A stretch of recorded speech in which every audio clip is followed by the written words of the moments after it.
हैं।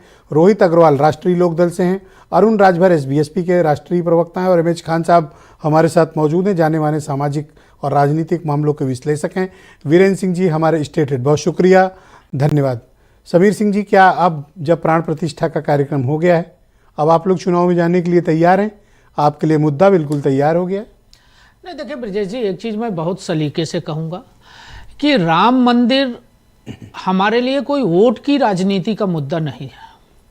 हाँ, ये जरूर है कि 500 सालों के संघर्ष के बाद इस देश को, इस भारत को, हिंदू समाज को कहूँगा, क्या सनातन को कहूँगा, कि सनातन को भव्य राम का मंदिर बन के तैयार हुआ और मिला। निश्चित रूप से इसका श्रेय माननीय प्रधानमंत्री मोदी जी और उत्तर प्रदेश के मुख्यमंत्री योगी जी और हमारा जो संघ विचार परिवार है, जिसने लंबे समय तक इस मुद्दे को लेकर लड़ाई लड़ी और विश्व हिंदू परिषद उसकी अगुवाई किया। हमारे संत महात्माओं ने अपनी कुर्बानी दी, क्योंकि हमने राजनीतिक दल होने के नाते भारतीय जनता पार्टी राम मंदिर के एजेंडे को, राम मंदिर के, भव्य राम के मंदिर को हमने अपने एजेंडे में लिया, हमने उसको अपने प्रस्ताव में लिया, अपने घोषणा पत्र में लिया और हमने कहा था कि हम सरकार में आएंगे तो हम राम मंदिर के रास्ते को प्रशस्त करेंगे। 14 में माननीय प्रधानमंत्री मोदी जी और 17 में योगी जी के बनने के बाद हमने उस रास्ते को प्रशस्त किया और सुप्रीम कोर्ट की पूर्ण बेंच, 5 जजों की बेंच ने यह फैसला दिया कि वो राम जन्मभूमि है और वहां भव्य राम का मंदिर बनना चाहिए। उसको रास्ते को हमने प्रशस्त किया और आज भव्य राम का मंदिर तैयार हो गया। माननीय प्रधानमंत्री जी ने कल उसका उद्घाटन, मैं कहूँगा प्राण प्रतिष्ठा किया, उद्घाटन तो नहीं कहूँगा, प्राण प्रतिष्ठा किया और सभी संत महात्मा वहाँ मौजूद थे और एक अलौकिक और भव्य दृश्य। जब आप कहते हैं कि ये सांस्कृतिक मुद्दा है तो आप इस पर राजनीति क्यों करते हैं? नहीं, हम कभी राजनीति नहीं क्यों? आप सबसे पूछते हैं कि आप आए कि आप नहीं आए? नहीं ब्रजेश जी, हमने ये कहाँ कहा कि आप आए कि नहीं आए। उन्होंने कहा कि हम अभी नहीं जाएंगे आपके विश्व हिंदू परिषद और जो न्यास है उसके निमंत्रण पर। न्यास को सुप्रीम कोर्ट ने बनाया है, न्यास ने सबको निमंत्रण दिया। पहले वही लोग हमसे पूछते थे कि मंदिर कब बनाएंगे और तारीख कब बताएंगे।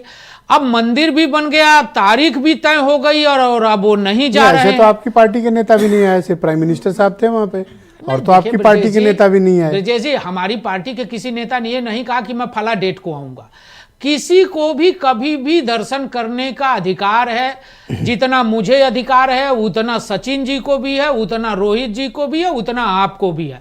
किसी की कोई प्रतिबद्धता नहीं है, जो जब चाहे। लेकिन इतना जरूर कहूंगा ब्रजेश जी, 17 से पहले 12 से 17 समाजवादी पार्टी की सरकार थी। 17 से माननीय योगी जी मुख्यमंत्री बने। 17 के बाद जब उन्होंने राम की पैड़ी पर दीपावली की घोषणा की और उन्होंने कहा कि अयोध्या हमारी प्रियॉरिटी में है, तो निश्चित रूप से विपक्ष हमारे ऊपर हंसता था, आरोप लगाता था कि पैसे का दुरुपयोग है, ये सरकार जो है धर्म का काम कर रही है, सरकार धर्म को बढ़ावा।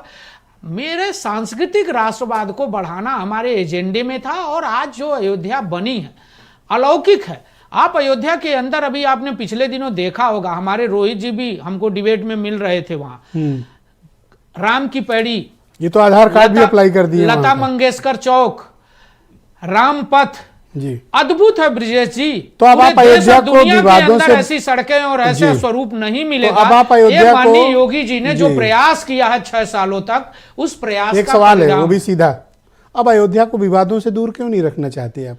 अब वो एक मंदिर का निर्माण हो गया, लोग जाएंगे, अब वहां के विवाद से तो आप बाहर आइए। नहीं, हम तो विवाद में कभी नहीं थे, हम तो पहले भी नहीं थे।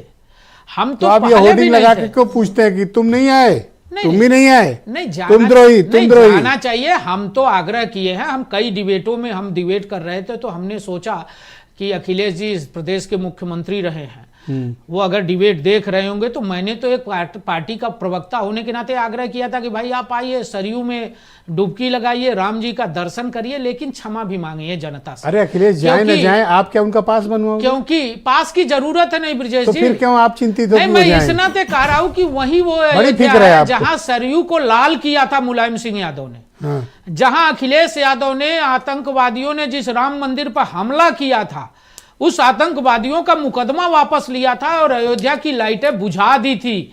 कम से कम अब लाइट योगी जी ने जला दी है, अयोध्या जगमगा रही है। अखिलेश जी जाएंगे तो उनको प्रेरणा मिलेगी लाल हुई, और निश्चित रूप से उनके विचार बदलेंगे। सरयू तो लाल हुई, लेकिन जिन्होंने लाल करवाने का आप आरोप लगाते हैं उनको second highest civilian award Padma Vibhushan मिला है देखिए ब्रजेश और जी, आपकी ही सरकार ने दिया है। देखिए ब्रजेश जी, मुलायम सिंह जी ने कारसेवकों पर गोली चलाई थी और यही नहीं, ये कहा था कि हम एक बार नहीं 100 बार चलाएंगे।